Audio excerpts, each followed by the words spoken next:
Bom, eu sou o Marcelo, né? A gente está se vendo pela primeira vez. A Oi, gente vai estar fazendo esse trabalho ah, com como complementar na faculdade para a gente pesquisar as áreas da psicologia. Aí eu vou pedir aqui para a Morgana. Morgana, boa tarde. Tá ouvindo bem a gente aí? Ah, tá com o microfone desativado só. Morgana, seu microfone está desativado. Aí. E aí? Tá saindo legal o áudio? Tá. Tá, a gente também tá sem sua imagem. Você vai querer só o áudio ou vai aparecer pra gente? Uma coisa Agora básica, sim. né? Bela. Calma aí que eu vou passar pro pessoal se apresentar. Oi, meu nome é Pedro também, que nem o entrevistador é. Só avisando, eu tô com duas contas aqui. Aquela Pedro Miguel ali é onde tá saindo o nosso som e o microfone, e a outra onde a gente só tá vendo a câmera e onde a gente tá gravando, tá bom? E É para mostrar a conta, eu tenho de luz, de água e da internet. Pode falar, pode falar. Boa tarde, o meu nome é Francisco, mas todo mundo me chama de Chico, então fique à vontade aí pra me chamar como quiser. Beleza. Não é o Chico da Luísa Sonza, não, né? é ele mesmo. Tem uma pessoa da produção que quer se apresentar e quer conhecer também o psicólogo e a Morgana. Calma aí. Oi, tudo bem? Olá, tudo jóia? Eu sou a Juliana e eu vou ficar aqui atrás, mas eu quis falar oi, boa tarde. Boa tarde. Pronto. Valeu. Obrigado, Ju. Bom, então, gente, esse podcast ele entra dentro de uma atividade que a gente está fazendo para a faculdade. Ele é uma atividade que não faz parte de nenhuma matéria, ele não é atribuído especificamente a nenhuma matéria, mas é da faculdade, tá? Ele faz parte, todo semestre a gente tem que fazer. Então, esse trabalho o nosso grupo, a gente pesquisou sobre a psicologia escolar, as atribuições do psicólogo escolar, foi a nossa primeira parte do trabalho.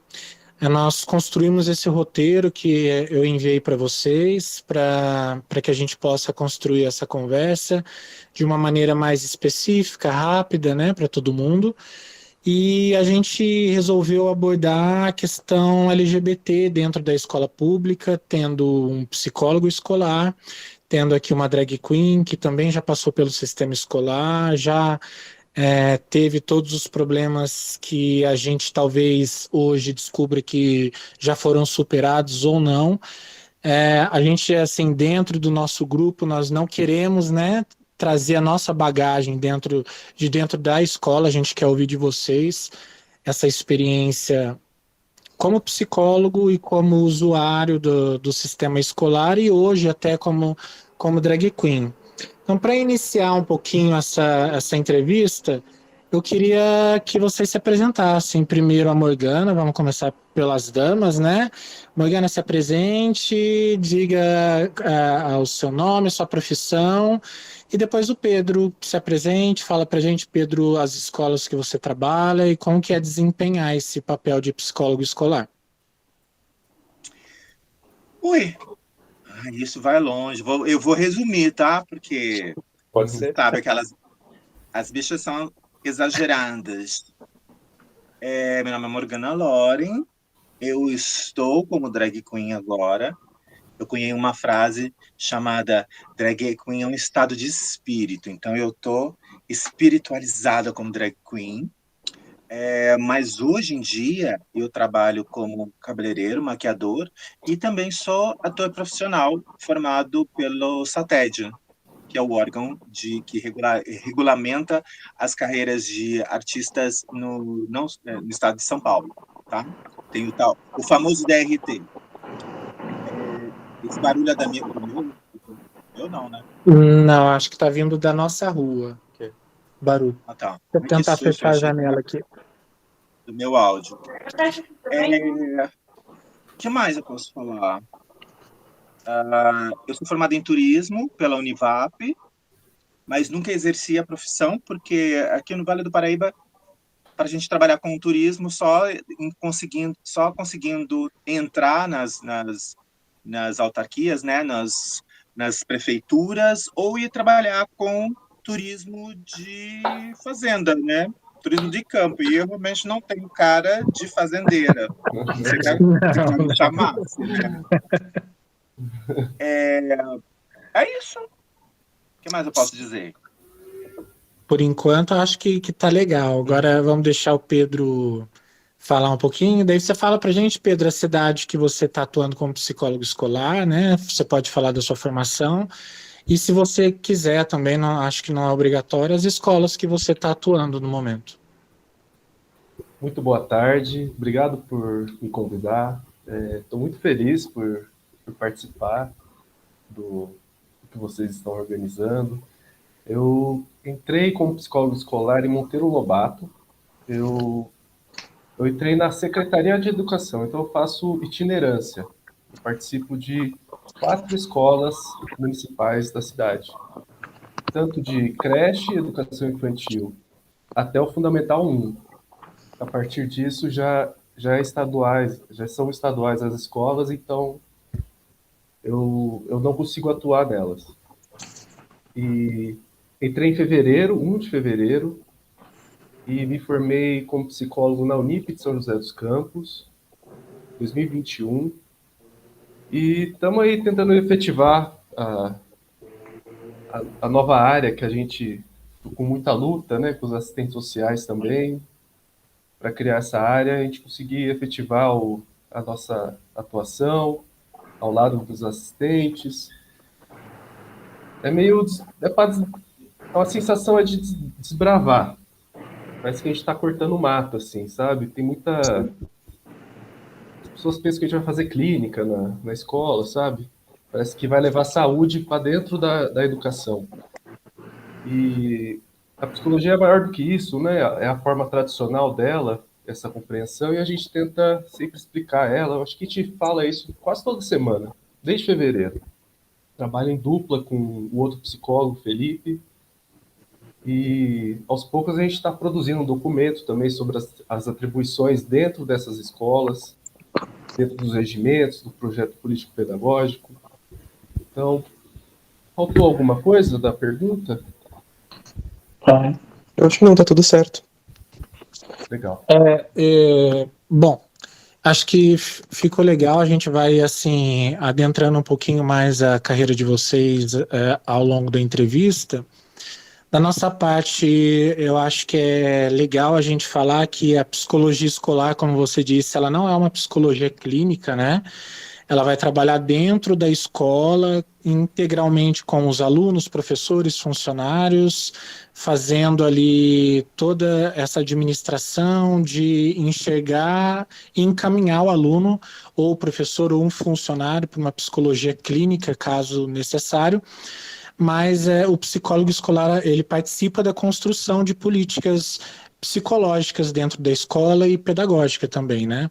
Eu acho que para a gente começar o podcast, as pessoas que vão ouvir e assistir possam entender que o psicólogo escolar ele tem outra atribuição diferente do psicólogo clínico. O psicólogo escolar pode clinicar, né? Mas não dentro da escola nem com as pessoas que ele atende na escola.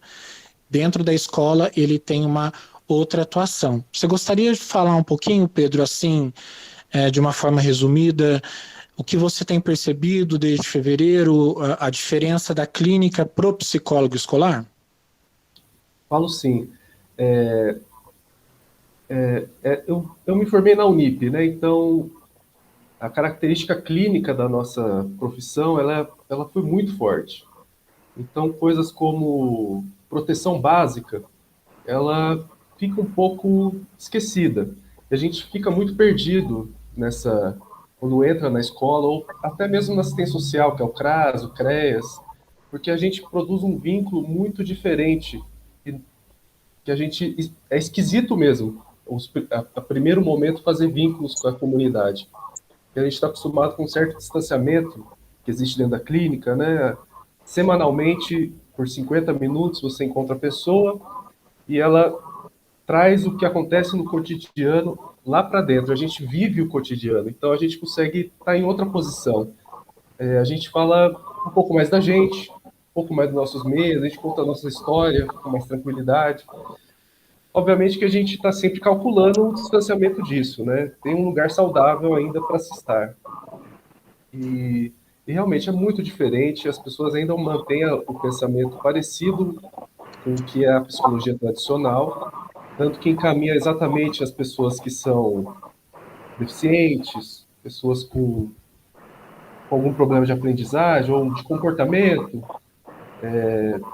anda para esse sentido. Eles acham que a gente vai atuar nesse setor, que é um pressuposto nosso, né? Porque educação inclusiva é um princípio e educação especial é uma modalidade que a gente faz a partir dele. Então é um lugar para todos. Ok. Foi legal você ter falado isso, porque assim, o nosso grupo ele se dividiu em dois para fazer esse podcast, né? A gente está gravando com você e com a Morgana. Nós vamos falar sobre a inclusão LGBTQIAPN+, na escola, né? E o outro grupo vai falar de pessoas neurodivergentes, autistas, com dificuldade da aprendizagem tradicional, né? Que necessitaria de um cuidado diferenciado. Eu queria saber, assim, da Morgana, antes da gente entrar propriamente nas perguntas, para a gente começar a desenrolar, uma coisa mais pessoal. Quando você estava, Morgana, ali de primeira a oitava série, depois do colegial e até no ensino superior, você tinha na sua escola acompanhamento psicológico e caso você não tenha tido, você sentiu falta ou se fez alguma diferença para você? Bem, eu nunca tive. Eu venho de uma outra geração, né? Não que eu não seja novinha, mas eu venho de uma outra geração onde nunca se deu esse devido valor à saúde mental, né? A saúde psicológica dos alunos. Eu sempre sofri bullying, porque eu era uma criança afeminada, e eu sou o quarto filho, né? Então, fui jogado assim, ó, jogado aos leões mesmo, vai, se vira. E a gente vai se virando do jeito que pode. Eu não senti falta desse acompanhamento profissional, porque eu não sabia que existia. A gente só foi ter esse tipo de insight depois de adulto, depois da faculdade, né? Eu sofri bullying até na faculdade, porque eu já era drag queen já há alguns anos, e aí, de repente, não tinha na faculdade ninguém igual a mim. Não tinha travestis, não tinha drag queens. E eu estudava na Univap, num horário onde tinha aula com a Faculdade de Educação Física. Então, dá para imaginar mais ou menos o que vai acontecendo. As pessoas começaram a comentar, tem um travesti fazendo aula aqui. Não existia essa coisa, uma drag queen, não existia a travesti. Como acho que até hoje, acho que os caminhos até se ouvem falar dessas questões, mas não se tem efetivamente quer dizer, posso estar falando uma bobagem, né? Eu não sei, porque tem muitos anos que eu saí, eu terminei a faculdade em 2003, mas eu acho que as pessoas começaram a ter uma curiosidade maior. Quem é essa pessoa? Quem que é isso? Quem que é aquilo? Aí um belo dia descobriram na cafeteria quem que era a travesti. Aí você imagina eu, franzina, delicada, meiga, cercada por 6 rapazes da educação física. Ali você grita, alguém me salva? Ou você grita, pula, porque ou é morrer ou é correr. E se eu corresse, nunca mais eu iria parar de correr na faculdade. Então eu tive que enfrentar, né? Foi a primeira vez que alguém em cargos superiores tomou algum tipo de atitude, porque daí o diretor, a diretora da Faculdade de Comunicação e Artes, né, veio até mim, não, me fez ir até o escritório dela, pediu todas as desculpas do mundo pela situação criada, porque teve aquele lance do deixa disso, né? E aí me confirmou que o diretor da faculdade de educação física pedia desculpas, não sei o que. Essa é tudo na base das desculpas, né? E nunca mais eu sofri nada na faculdade. Mas você imagina, em 2003, um aluno de uma universidade como a Univap ser cercado por rapazes que falam, e aí se você não entra no jogo deles, sou mais louca que vocês, eu ia ter que sair da faculdade. Mas isso começou na infância mesmo, né? Na escola, apanhei, saí correndo, daí eu fui eu já ensino médio, o colegial. Ensino médio, isso. No colegial, eu estou na quadra de futebol, aí vem um e dá 2 pés no meu peito, e aí eu tenho que me virar, brigar, porque, né? Isso teve um efeito na minha cabeça? Claro que teve. Eu tive que esconder, acreditar assim, eu tenho que me esconder para poder sobreviver. Olha que estranho. Eu só fui ganhar confiança, respeito, poder depois que eu me vesti de mulher. Porque aí as pessoas me olhavam, tinha aquele estranhamento inicial, né? Mas as pessoas olhavam para mim e falavam assim, é um artista. Aí você sai daquela categoria do viadinho, coitadinho, para se tornar um algo mais. O que isso faz na sua cabeça? Você começa a se sentir uma rainha. Uma queen, né? E eu comecei a ganhar dinheiro com isso. Imagina, eu comecei a ganhar dinheiro com isso. Pagar minhas contas, paguei minha faculdade, paguei plástica, paguei carro, paguei isso, paguei aquilo, paguei viagem. E eu falei assim, olha, eu quero ser isso o resto da vida. Mentira, não consegui, porque é um peso muito grande. Mas eu tive que ultrapassar a minha identidade de gênero, eu não sei se dá para dizer, porque eu não vivo assim 24 horas por dia, né? Mas eu tive que ultrapassar, deixar de ser um gay cis para ser um queer ou uma drag queen. Porque na época a gente não achava que era só trabalho, a gente achava que a gente podia ser isso no dia a dia. É isso. Entendi. É legal você ter falado disso. Eu gostaria de perguntar para os dois, né? Aí eu gostaria que o Pedro começasse respondendo, que eu acho que é uma área que está dentro da psicologia, e Morgana, você traz para a gente o seu viés como usuário do sistema educacional. A gente foi percebendo, assim, dentro das fragilidades do sistema educacional brasileiro, que existe uma certa exclusão sistematizada dentro dessa proposta de ensino que nos é apresentado desde a Constituinte de 88, foi melhorando muita coisa, mas até hoje a gente vê ainda muita dificuldade com alunos que se diferem, né, entre aspas, do normal, seja neurodivergentes ou LGBT. Então eu gostaria de perguntar para vocês se a educação, da maneira como ela é proposta no Brasil hoje, e como ela vem caminhando desde a Constituinte, vocês acham que ela é mais inclusiva ou ela mais exclui do que inclui dentro da proposta educacional hoje? Essa pergunta ela é muito boa porque ela é a pergunta que faz a gente depois escolher para onde a gente tem que caminhar, né? Para o que precisamos fazer. E, olha, via Estado, ela se constitui na forma jurídica, né? De lei, ela mostra que tem alguma coisa, né? Mas de fato ela não consegue se efetivar. Porém, existe uma circulação maior sobre o diferente, de tal forma que eu não acredito que seja por via estatal ou política no sentido mais institucional da coisa. É muito por conta da própria luta da comunidade LGBTQIA+, pelos pelas pessoas que produzem ciência em volta dessa, sociologicamente sobre isso, ou psicologicamente, antropologicamente, que ainda é muito baixo, por sinal, se produz muito pouco ainda.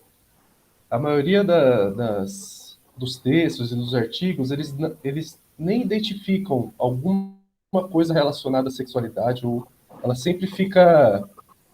É como se não existisse, né? Todo mundo carrega isso no teu corpo, né? E na Sim. tua consciência, mas no texto o autor não identifica. Então fica sempre pelo padrão, né? Pela normatividade da cisnormatividade, né? Então, ainda há muito o que se fazer. A gente, quanto psicólogo escolar, ele é escolar exatamente essa palavra significa também que ela age institucionalmente. A gente pode modificar projeto político-pedagógico, regimentos escolares, aumentar o vínculo entre comunidade escolar, o seu sentido mais ampliado, até outras secretarias também, porque a violência é muito entendida de forma multifacetada, né? Então ela precisa de um esforço maior do que uma profissão, uma especialidade, porque senão fica só no nível da força, às vezes do saber poder, ou às vezes da força física, o poder físico de alguma coisa para poder se executar. Então, eu acho que eu estou fugindo um pouco da pergunta, mas eu ainda acho que não. Não, tá tudo bem, ótimo. tá levando por um caminho legal, porque às vezes a gente pensa que é só é só um viés, né? Que é só a escola que tem essa responsabilidade. Mas a gente sabe que existem outras demandas sociais e políticas que fazem parte disso, né? Sim, existe mesmo. Morgana, escutando a sua história, eu gostaria de saber, assim, foi no Fundamental 1 que você falou que tinha mais atitudes afeminadas, no sentido desse papel? Foi mais ou menos aí? Desde criança a gente tem aquela coisa de você não, eu, sabe? Eu sou menina. Não, eu sou menina. Eu jogava bola, eu era bem menino mesmo. Eu jogava bola, eu jogava bolinha de gude, subia em árvore, andava de bicicleta, mas sempre fui afeminado. Uhum. E isso não virou um problema, não foi um problema até a quarta série. Até começar a quinta série, até começar a entrar na adolescência. Aí virou um problema, porque as mesmas pessoas que brincavam comigo, os mesmos garotos que iam jogar bola comigo, que, sabe, andar de bicicleta, aí começaram a falar: quem é você? Ou seja, eu deixei de ser uma figura conhecida para se tornar um ser estranho, um alien que estava chegando ali. E você sabe como que eu acho que você já deve ter estudado sobre isso, com certeza. A escola, as escolas no interior, as crianças são meio, eu acho que em todo lugar, talvez, né? Não sei. São cruéis, porque quando você não como disse o Marcelo, você é neurodivergente, ou você é afeminado, ou você é um saci pererê, sei lá, o quê? Eu não sei o que você é, e eu não tenho interesse em conhecer, então eu vou te massacrar. E aí, das duas, uma, ou você briga para manter a sua integridade, não só física como mental, intacta, e não fica, ou você sai dali, vai para outro lugar. E como é que você vai fazer isso quando você é adolescente? Não tem como, né? Isso se perpetuou até o colegial.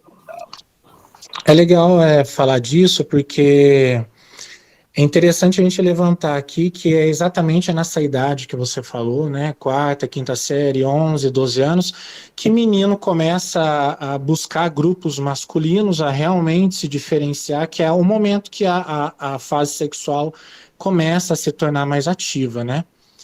E isso leva a gente a uma pergunta que estava aqui no roteiro, que eu gostaria muito de fazer agora nesse momento, já que a gente está falando sobre isso. Esses impactos, Morgana, que você sofreu, de falta de inclusão, de não ter tido um apoio, de não ter tido alguém na escola, especificamente, não necessariamente um psicólogo, que ainda hoje tem uma dificuldade enorme de se encontrar psicólogos na escola, para conversar sobre isso. Eu gostaria que você falasse desses impactos para você naquela época e no que refletiu na formação de quem você é hoje, né, nesse seu período escolar. E Pedro, depois da fala da Morgana, eu gostaria que você também comentasse como psicólogo escolar, identificando isso dentro da escola, esse tipo de exclusão com uma pessoa LGBT, de um menino muito efeminado, ou talvez até de uma garota, um garoto trans, como isso ocorreria dentro do escopo da psicologia dentro da escola? Quem fala primeiro, eu ou ele? Pode ser você, Morgana, que daí ele completa a sua resposta com a visão escolar. Como eu disse, eu nunca, até hoje, ele pode ser maluco até falar isso, mas muitos dos meus amigos me falam, porque você não faz terapia, ia ajudar tanto. E eu acho que sim, né? Mas eu nunca tive ninguém com quem contar. Nunca. Os professores tinham professores simpáticos que falavam assim, olha, tal, não se preocupe, a vida vai melhorar, né? Mas sempre ficava aquela coisa, aquela pontinha de dúvida, será que a culpa é minha? Será que sou eu que sou errado? Tanto que depois, saindo da adolescência, já entrando quase na vida adulta, aí eu falei assim, eu não quero mais ser assim. Eu vou pegar as minhas revistas pornôs de rapazes, fui lá, taquei fogo em tudo. Falei assim, não, agora eu vou namorar uma menina. Quero fazer isso. Claro que não deu certo, né? Claro, porque não tinha... E eu nunca tive... Você falou da fase dos meninos procurarem grupos de meninos. Eu estava sempre inserido nos grupos de meninos. Eu nunca tive amigas meninas. Nunca tive. Eu não gostava de brincar de boneca, eu não gostava de vestir, nada disso. Nada de. Tanto é que eu comecei a me aceitar quando eu comecei a fazer teatro amador. Entrei no grupo de teatro aqui na cidade de Jacareí, e aí comecei a ver pessoas diferentes. Tinham alguns gays, coisa e tal, mas eram gays cis, másculos, né? Mas eram gays, que falavam de coisas que eu imaginava, né? E não tinha amizade com menina. Eu tive amizade com uma menina que era lésbica, que é lésbica até hoje, né? Que hoje em dia está inserida na educação, é diretora de escola. E eu não queria saber de menina, não queria saber de mudar. E aí, um belo dia, esses meninos, esse povo do teatro me levou para uma boate. Quem é que me ensinou sobre a vida? Foram as pessoas da noite, foram as pessoas da rua, não foi na escola. Eu não tive apoio da escola. Inclusive, depois que eu era transformista, eu que trouxe, eu e uma amiga Verônica, que já é falecida, nós trouxemos para o Vale do Paraíba, para Jacareí e São José dos Campos, o título drag queen. Isso não existia. Final dos anos 80, entregar a idade aqui, né? Começo dos anos 90, não existia, essa terminologia não existia aqui. Era transformista, nós éramos transformistas. Depois que a gente trouxe isso para cá, que a gente começou a fazer trabalhos em festas, fugindo do gueto, porque eu vivia no gueto, aí eu fui encontrar antigos amigos, aliás, antigos colegas de escola, antigos professores, antigas pessoas que falaram, nossa, como você está diferente, como você está bem, como você era isso, porque você antigamente era assim, era macambúzio. E eu era macambúzio. Para quem não sabe, macambúzio era triste, né? Eu era triste, eu era para baixo, eu não me sentia válido, eu não me sentia pertencente. E ninguém falava assim para mim, você pertence a algum lugar. Você pode não pertencer aqui, mas a algum lugar você pertence. Não, as pessoas falavam, que pena. Poxa vida, mas também, né? Você podia desmanhar menos. Aí você podia falar mais grosso. Aí você podia fazer mais, sabe? Lembrando que nessa época, na infância, adolescência e pré-adulto, né? Você está descobrindo as coisas. Eu tive que descobrir as coisas na rua. E eu não acho que isso seja... Não foi para mim me fortaleceu, é lógico, mas assim, mas não foi sem dor, teve muita dor nesse processo. Eu acho que se os professores na época, porque não tinha essa coisa de ter profissional psiquiatra, psicólogo, terapeuta, nada disso. Até tinha, mas era para gente que tinha grana, né? Mas se os professores fossem capacitados para lidar com todo tipo, com todo o espectro de sexualidade, de identidade de gênero, qualquer coisa do tipo, apesar de que isso é uma coisa muito nova, né? Talvez não tivessem tantos desistentes no meio do caminho, porque no meu dia a dia, eu me identifico como queer porque para sair, para passear, às vezes eu me visto de mulher mesmo, faço essas coisas, não é só para trabalho, né? Então tô um pouquinho cá, um pouquinho lá. Mas durante o dia, eu me identifico como cis. Eu sou um rapaz, coloco meu boneco, coloco minha bermuda, meu tênis, e vou fazer academia, vou fazer as coisas, e tá tudo bem, né? Mas naquela época, eu conheci pessoas que já eram, e hoje eu sei que eram trans, mas na época a gente não sabia, né? E desistiram da escola, porque sofriam muito mais que eu. Eu, graças a Deus, sempre tive uma família que não me acolheu, mas assim, não me causou problemas. Dá para entender? Não colocou empecilhos, não teve ninguém apontando o dedo para mim, olha, vai para rua, ou qualquer coisa do tipo. Mas eu conheci muita gente assim, que teve que abandonar a escola. E aí foi fazer o quê? Ou foi para a roça, ou foi ser, não desmerecendo, pelo amor de Deus, mas assim, não teve oportunidade de ter um crescimento acadêmico ou um crescimento, um aprendizado, né? Então foi ou para a roça, ou foi ser empregada doméstica, ou foi ser prostituta. Eu não sei fazer faxina. Pegar no cabo de enxada, menos ainda. E ser prostituta não tenho talento, porque é uma vida muito sofrida. E eu conheço muita, muita, muita gente que teve que seguir essa linha de trabalho, né? Porque não teve um acolhimento na escola. Eu estou falando da minha experiência pessoal. Eu sei que em outros lugares outras pessoas floresceram de forma maravilhosa, mas aqui, na cidade onde eu vivo, que eu vivo até hoje, nas escolas por que eu passei, em nenhum momento algum professor chegou assim para mim e falou: olha, tudo bem ser quem você é, tudo bem você ter esse jeito, a gente vai te ajudar a crescer, a florescer como ser humano. Nunca tive, nunca tive. E nunca vi isso acontecer com outras pessoas. Tanto é como eu disse, quando a gente chegou eu falo da Univap porque eu paguei a faculdade, então não devo nada para eles. Quando eu cheguei na Univap, eu tive que sofrer um assédio numa cafeteria às 10 horas da manhã para que os diretores, tanto da faculdade de Comunicação e Artes quanto de Educação Física, viessem falando: ai, desculpa, isso não era para acontecer, isso aqui é um ambiente que busca ampliar o conhecimento, busca ampliar as relações pessoais. Eu vi isso. Eu falei assim: vocês estão com medo que eu vá na polícia fazer um BO contra vocês, né? Que eu era bem ordinário na época. Quer dizer, eu sou até hoje, mas na época era mais. Não, não, não, não, não, você tem direitos. Eu falei: tá, obrigado. 2003. E a vida foi assim. Hoje em dia, eu vejo... Eu já fui militante, hoje em dia não sou mais, né?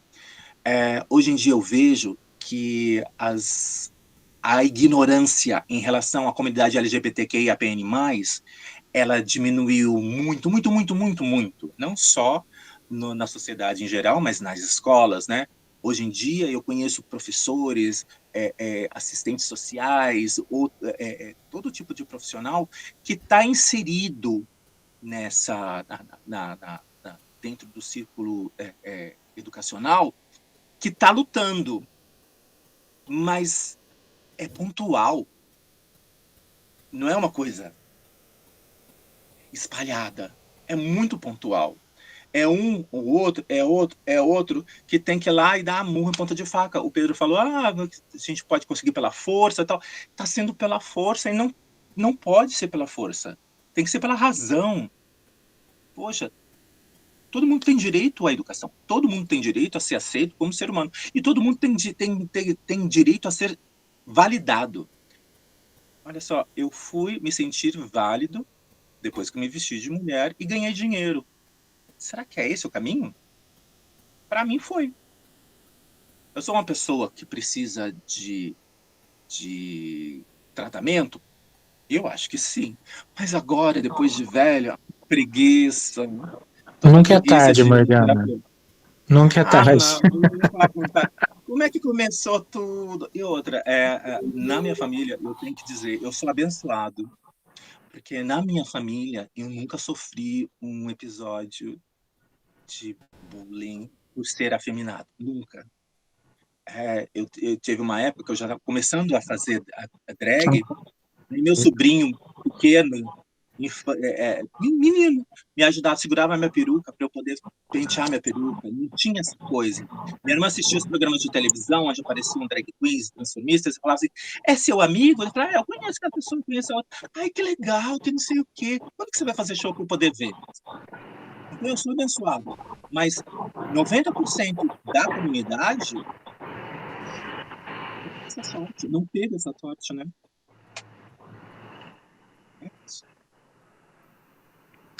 E você, Pedro, em relação ao que a gente tinha falado, quando a criança ou adolescente não encontra esse amparo na escola, como dentro assim da psicologia escolar, o que você acha que pode ser feito? O mundo ideal, o mundo da utopia, né?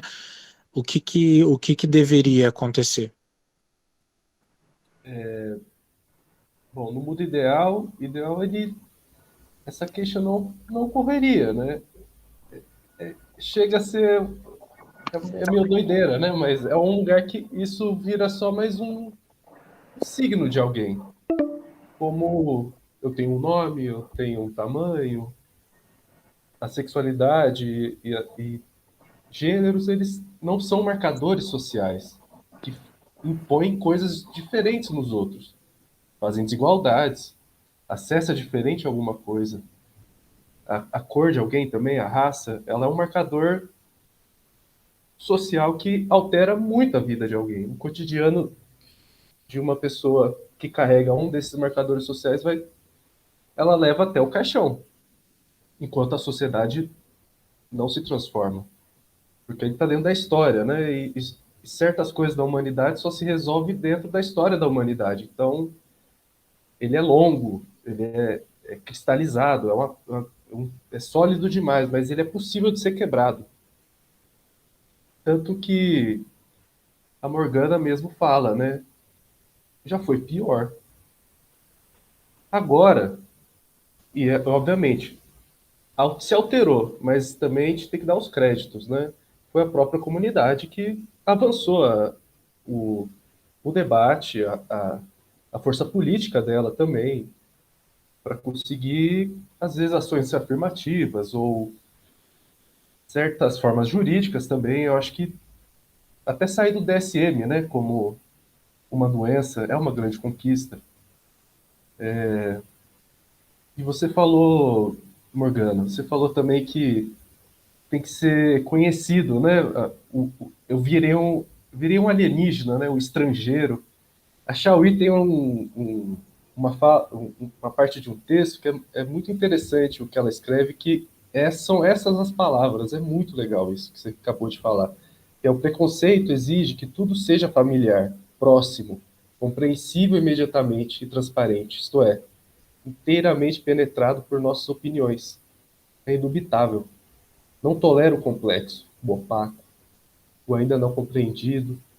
Exprime sentimentos de medo, angústia e insegurança diante do desconhecido e o conjura, ou esconjura, transformando tais sentimentos em ideias certas sobre as coisas, os fatos e as pessoas, criando os estereótipos, isto é, modelos gerais de coisas, fatos, pessoas, por meio dos quais julga tudo quanto ainda não havia visto. É essa posição mesmo que o subalterno, o divergente, o oprimido, é esse lugar que ele ocupa na sociedade, não só materialmente, mas na forma da consciência. A consciência pega isso também, né? Ela se constitui através dessas relações sociais que são postas materialmente na nossa vida. E enquanto psicólogo escolar, voltando à pergunta, né? Eu acho que eu fui um pouco longe, mas o psicólogo escolar, primeiro que ele precisa saber identificar, de verdade. Nem todos conseguem debater esse tema, ou procurou saber. Na minha graduação, foi mais ou menos, muito pouco. Precisei conhecer as produções que movimentos políticos escrevem sobre, para saber o que está pegando. Primeiro, antes de tudo, né? O que está rolando agora? E depois você vai para a história e retorna ela para falar, tá, eu acho que os passos são assim. Obviamente que os próprios movimentos costumam dizer qual é o caminho, né? Eles já estão na luta faz mais tempo, e você vai vendo sentido naquilo, que assim, isso vai fazer a sociedade avançar nesse tema. E no Fundamental 1, é exatamente isso que é muito característico que eu vejo nas escolas lá. A binariedade ainda dos papéis que estão sendo construídos na cabeça das crianças. Que é a fila para o menino, fila para menino, banheiro, a brincadeira, a roupa, é só nisso. Tanto que na escola, o xingamento mais, o significante que circula para ofender alguém é mulherzinha ainda, sabe? Ainda está nesse ponto. Ele ainda está nessa parte do papel, mas ele já identifica alguma coisa. Ele a opressão também é uma tecnologia, né? Você a refina, ela fica mais sinistra, vamos dizer assim, ela vai ficando mais complexa, ela vai te catando em outras armadilhas, mas no comecinho do Fundamental 1, que é 6, 7, 8, 9 anos, ela é muito crua e até um pouco sem contexto, né? Porque a criança ainda está aprendendo isso da nossa própria sociedade.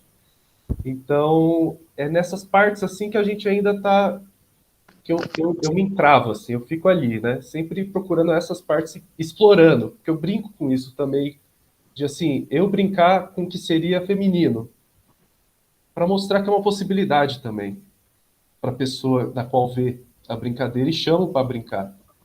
A gente vai fazer uma comida hoje, Sim. sabe? É interessante porque a gente vai percebendo que os preconceitos eles são sistematizados, né? Eles vão sendo cometidos de forma integral, devagar, lenta.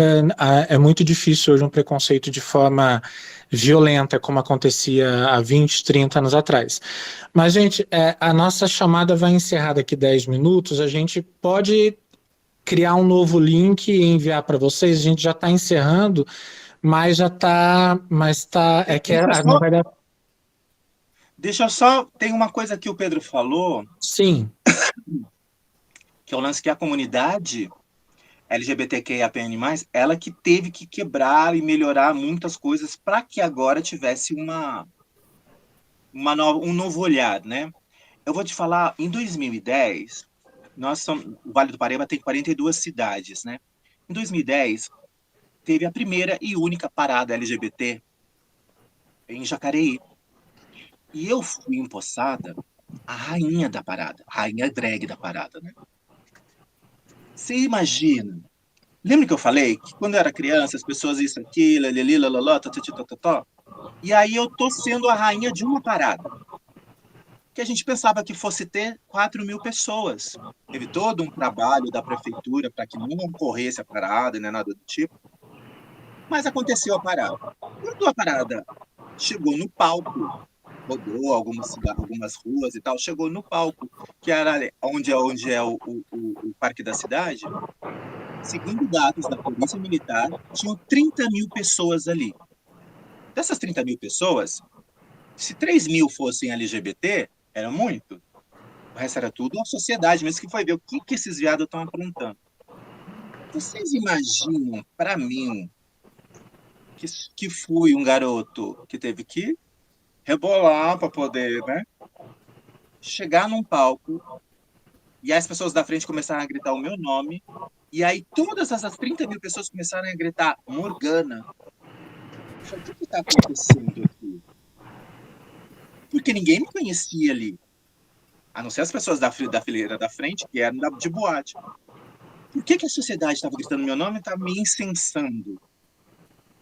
Porque a comunidade fez um evento, fez acontecer uma coisa que abriu um pouquinho a concha para a sociedade e falou assim, olha que esses artistas não são tão ruins quanto eles pareciam ser. Então, quando ele fala isso, aí ressona em mim, porque realmente, se não fosse a comunidade que eu ia atrás, então vai ter que correr mais atrás ainda, né? É verdade. Então a gente vai só criar um novo link, envia para vocês e a gente já retorna a conversa, tá bom? Tá bom. Só um momentinho. Então, assim, o Pedro vai fazer a próxima pergunta para vocês. Eu emendo numa outra questão que a gente estava conversando aqui, pegando um pouquinho a fala da Morgana. Aí depois o Chico vai fazer uma penúltima pergunta e eu finalizo, tá bom? Não vai demorar tanto assim. Vai lá, Pedrão. Como vocês falaram, né, aí uma palavra que estava muito presente no discurso, né, principalmente da Morgana, né, que o que causa, né, esse preconceito é o estranhamento. Então, se existe um estranhamento é porque é proposto um normal, existe um normal, é construído socialmente um normal. E para a criança ela conceber esse normal, o que para ela está dentro de um padrão, existe um berço, né? A gente pode dizer que a gente constrói o normal na família, né? Nos pais. Então, como que a gente pode, né? Qual que é o papel da família, né? Nesse caso, que nem a Morgana disse, ela teve ela teve a sorte, né? De ter uma família acolhedora, que acolheu tudo que estava acontecendo, mas não é qualquer um que tem isso. A gente pode... Tem milhares de casos, né? De pessoas que não têm essa família que acolhe. Pelo contrário, ela pode ser subjugada, né?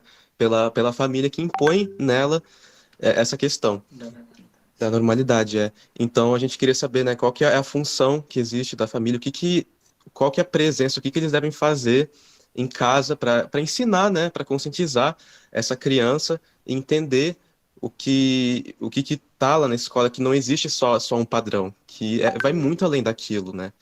Então, quer complementar?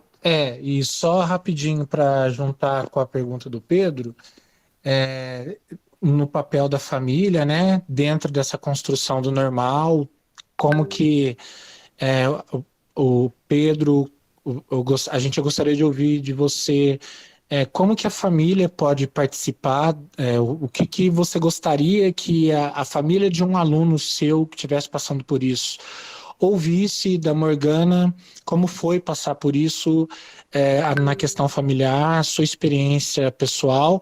A gente está querendo saber disso porque a gente sabe, como a Morgana disse, que existe uma evasão escolar muito grande de pessoas trans e travestis.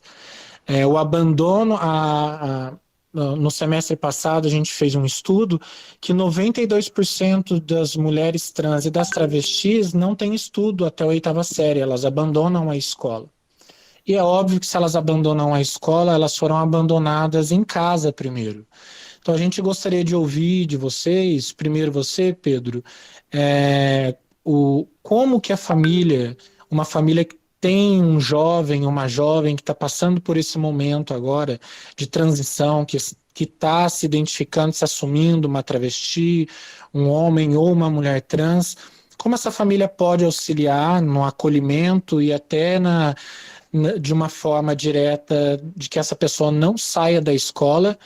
E, Morgana, a sua experiência você contou um pouco, se você puder acrescentar, não precisa citar nomes, enriquecer a nossa história com experiências de pessoas que você conheceu, que eram brilhantes, que passaram pela vida, que seriam grandes acadêmicos, mas tiveram que sair da escola, tiveram que parar tudo, tiveram que virar prostitutas ou prostitutos, ou tiveram que se humilhar para conseguir sobreviver, porque tiveram que abandonar a escola. Então, Pedro, fala um pouquinho para a gente do papel da família dentro dessas perguntas, e depois a Morgana complementa, por favor. Ok. Olha, o berço, olha, é possível pensar mais sobre a questão familiar, porque é a família burguesa também. Ela não é tão natural assim como a gente imagina. A forma nuclear dela, quando a gente vê na história, ela costumou ser mais estendida, né? Ela tinha mais pessoas. Tem muito aquela coisa do foi necessário criar uma comunidade para poder conseguir criar uma criança, né? Ela precisa de mais do que só pai, mãe ou qualquer outro tipo de disposição familiar. A gente se faz muito pelo outro, né? É o que nos humaniza e também nos desumaniza também, né? Então, o primeiro ponto, para ser um contato inicial, eu acho importante eles mesmos poderem contar da experiência escolar deles, porque muito provavelmente também não foi fácil. Dependendo da classe social, pode ter sido uma dificuldade muito tremenda, dependendo da raça, da etnia, da, tem até formas de discriminar transtornos mentais, né? Pessoas com transtornos mentais perdem sua humanidade com uma facilidade muito grande, se tutela muito rápido elas também. Então, inicialmente é importante eles resgatarem isso na história deles, porque a chance é grande de existir. A sociedade brasileira é muito violenta, em qualquer âmbito dela, e nas escolas é uma das maiores taxas do mundo, né? Ela lidera rankings de ser uma das escolas mais violentas. É em 2014 essa pesquisa, eu posso enviar para vocês, é muito interessante. É uma coisa meio 12% que os professores relatam sobre as escolas. Em 34 países, eu acho que são 3%, assim, é uma disparidade muito grande.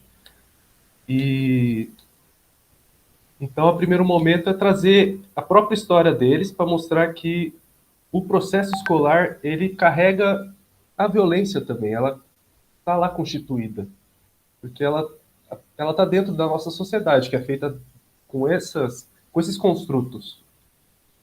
E após isso, pelo menos seria o meu manejo. Mas depois, a partir deles assim, beleza, a gente é violentado. É difícil viver no Brasil. Daí é possível revelar as consequências no sentido da LGBTfobia, as consequências negativas, né, no processo escolar de sofrer as humilhações, a opressão, a discriminação, que é que são vulnerabilização dos sujeitos, afastamento, evasão, desinteresse pela escola, fracasso escolar, rupturas na constituição identitária, isso é fundamental, sentimentos negativos e baixa autoestima. Pode sim ser violentado constantemente, pode sim iniciar uma forma de problema psicológico. Você pode chegar a esse ponto. Tem gente que resiste mais, mas depende muito do repertório individual de alguém. Então, é pontual demais. Então, a gente precisa de algo mais sólido, maior, coletivo, implicado com o compromisso de alguma coisa. E também falar que no âmbito escolar, a violência e o preconceito se desdobra em outras coisas. Para os estudantes, né? Que, de novo, a evasão escolar, uma desmotivação para aprender, desmotivação para pensar e continuar projetos de vida, violência entre colegas, violência urbana, violência intrafamiliar, sentimento de ser culpado pela condição em que se encontra, que é muito característico das sociedades capitalistas. Você culpar individualmente o sucesso ou o fracasso de alguém, né? E assim esquece que há coisas hegemônicas no mundo, né? Que às vezes uma exceção é uma exceção, mas ela explica a regra também, né? Pode estar bem sucedido, mas quantos foram para a informalidade, para o analfabetismo, para humilhações constantes ou invisibilidade social? Então, a primeiro momento, eu gosto de tratar nesse tipo de tom. Primeiro que eu sou psicólogo, eu preciso me vincular com as pessoas, né? Mas a ideia é realmente aprofundar cada vez mais a consciência de si, mas também para si, para os outros. E que as nossas ações implicam em coisas no mundo. A gente cria. Quando a gente age, a gente está criando coisas no mundo. E pode ser sobre, por exemplo, o tema que a gente trata, né? Que é as violências escolares no nível da comunidade LGBT. Então, e com os alunos, porque também não é só na família, é dentro da escola mesmo, sabe? A gente tem que prestar formação continuada também para os funcionários, para todos os profissionais que estão ali, que são adultos. Eles estão transmitindo a cultura brasileira, de certa forma, para as crianças. Então, eles podem conseguir identificar mais, conseguir compartilhar, que percebeu também, e eu preciso implicar você junto para poder mover a queixa, superar a queixa, mostrar, muitas vezes, para as pessoas que sofrem, mostrar que você está lado a lado, apesar de tudo. Ele poder criar esse espaço para a pessoa conseguir, assim, é para essa pessoa que eu consigo dizer isso. Só para pelo menos virar linguagem. Ela já consegue iniciar um espaço político dentro da escola que ela pode crescer. As pessoas podem ver que, assim, eu acho que esse é o lado certo da história. Isso já mostra um pouco, assim, que a gente precisa de um posicionamento ético-político também. Não basta só a técnica, as leituras dos grandes clássicos. Às vezes a luta é a quente mesmo. Quando aconteceu ali, você vai fazer o quê? Então é sempre bom estar preparado e saber identificar, porque diagnosticar o tema que está sendo, o que está acontecendo, ele abre as possibilidades de intervenção.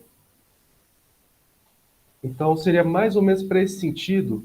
Tem uma parte que eu gostaria de retomar da fala da Morgana que é fundamental. Ela falou: olha, a rua me ensinou. Morgana, é doído mesmo de dizer assim, olha, não é o melhor lugar. E assim, não é mesmo, porque a função principal da escola é socializar os conhecimentos produzidos pela humanidade ao longo dela. E assim, você saiu da escola, você perdeu um direito por conta disso. Fizeram isso. Então, assim, a escola perdeu o seu lugar principal de ser, que é o lugar mestre. É onde você consegue acessar e ser instrumentalizado para entender a realidade. Com todos os conteúdos científicos, que isso altera a consciência das pessoas. Ela é possível, ela emancipa, né? A teoria também é emancipadora, de certa forma. A gente precisa poder tocá-la, ver os grandes clássicos, né? As grandes pessoas que passaram na história da humanidade. As pessoas precisam saber sobre a Morgana, sobre o trabalho dela. As pessoas precisam saber que é possível criar vida num lugar enquanto ela está posta desse jeito, mas é possível alterá-la também. Que as coisas não são naturais, não são biológicas, não é da natureza. A gente construiu ela assim, porque ela já não foi. Essa é a grande coisa. Se ela não foi, ela pode ser destruída. E assim superar e e chegar em um novo ponto, que haverá diversas contradições, mas é assim que as sociedades costumam caminhar. Até uma hora que fica insuportável, que é inevitável que se mude. Então, é isso que eu queria dizer. Vai ligar? Não! Mãe entrou aqui. Abafa. E é isso, eu acho que também uma outra coisa importante é trabalhar em rede. É muito importante também, junto com a assistência social, o meio ambiente, lazer e esporte. O teatro realmente é uma possibilidade de extracurricular que é possível a escola ter, porque isso é também aquele lugarzinho político da qual eu consigo pertencer. Às vezes é ali. Mas, obviamente, estamos lutando para ter outro lugar. Mas é possível, tem que continuar ocupando e criando. Então, é mais ou menos nessa forma assim que eu penso as possibilidades de uma escola. O nome social também, gente. Acho que é legal deixar aqui posto que conscientizar a família a conseguir tratá-la pelo nome social, que escreva mesmo em um documento para a escola que assim, olha, é assim que a pessoa quer ser tratada, que assim trate. Porque tem professores que também não vão querer tratá-las, né? Então, eu tô lá também um pouco por conta disso, né? Eu posso ser aquela porta que abre uma contradição na consciência daquela pessoa, que é um direito, mas também é uma existência, né? Você está efetivando que a pessoa exista. A barbárie está nesse nível da nossa sociedade, né? É bem cruel as coisas, mas é nesses pontos que às vezes o psicólogo consegue estar. É uma intervenção da consciência ali que altera alguma coisa, mas o nome social também é uma boa para se efetivar numa escola. Que as pessoas entendam que é diferente, que a diferença existe, que ela nos constitui, que é possível aprender com o diferente, que na verdade é quase sempre assim que a gente aprende. Quase sempre é no diferente, é vendo uma outra sociedade fazendo alguma coisa, uma outra população, descobrindo alguma coisa. Só por mim mesmo é só um autoespelhamento, né? Eu, para onde eu vou, né? Fica uma circular esquisita. Então, eu acho que para encerrar minha fala, eu agradeço também muito por vocês terem me escutado. Eu adorei escutar vocês. Eu vou enviar as pesquisas. Eu gostaria de conhecer mais o trabalho da Morgana. Eu acho fundamental tomar conhecimento sobre isso. Então, muito obrigado. E eu encerro aqui a minha fala. Valeu. A gente que agradece. Muito obrigado. Morgana? Eu vou ser bem rápida, porque você viu que chegou a dona do cafofo, né? Que assistir televisão. Não tem como fazer isso com a televisão ligada. Eu acho que tudo se resume a duas palavras. A primeira, que a gente tem que erradicar, que é a ignorância.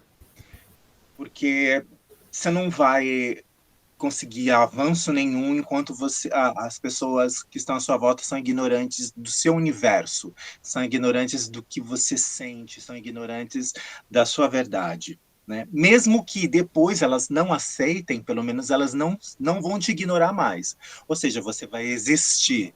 Né? Como o Pedro falou, assim, que a grande maioria das pessoas querem que você não exista. Então, a primeira coisa que a gente tem que erradicar é a ignorância. Mas a gente só vai erradicar a ignorância através do quê? Do conhecimento, do aprendizado. E é uma coisa de ondas, né? É um ripple effect. Você tem que mandar ondas para que mais gente replique, mais gente compartilhe o que para o conhecimento, para o bem e para o mal, mas que as pessoas comecem a conversar sobre isso, né? Eu acho que tem que ter psicólogos, terapeutas em todas as instituições, mas antes de de ter esses profissionais, os professores têm que ser capacitados para, independente da crença deles, porque normalmente os professores que se opõem a falar um pronome, que se opõem a falar o nome social de um LGBT, é por conta da crença. A religião tem um papel muito forte nisso. Mas não vamos entrar nesse assunto porque é para outras conversas. Então, mas esses professores, esses atores, têm que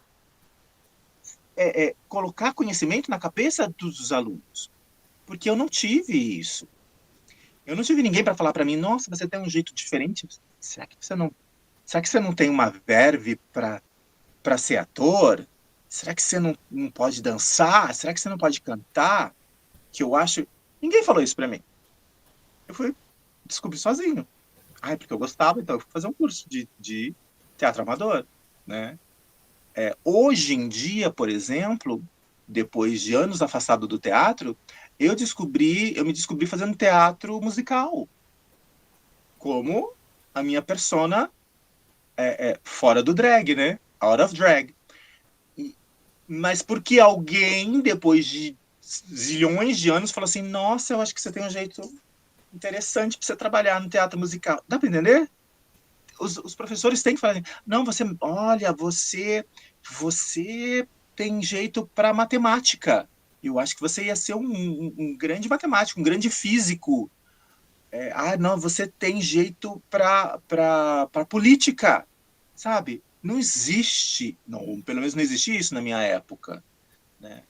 E tem que ter. O Marcelo tinha perguntado se eu conheci pessoas que tinham talentos e que foram para a prostituição. Eu conheci uma menina que era de São José dos Campos, que era adotada pelo dono de um hotel de viração. Tá, de viração é um hotel onde as prostitutas vão fazer sexo e ganhar seu dinheiro, né? E ela trabalhava na recepção e ela acabou se tornando prostituta para poder pagar as contas. Um belo dia, alguém falou assim: é porque eu não sei o quê, você bem podia viajar para a Europa. E ela foi morar em Londres. Foi ser prostituta em Londres.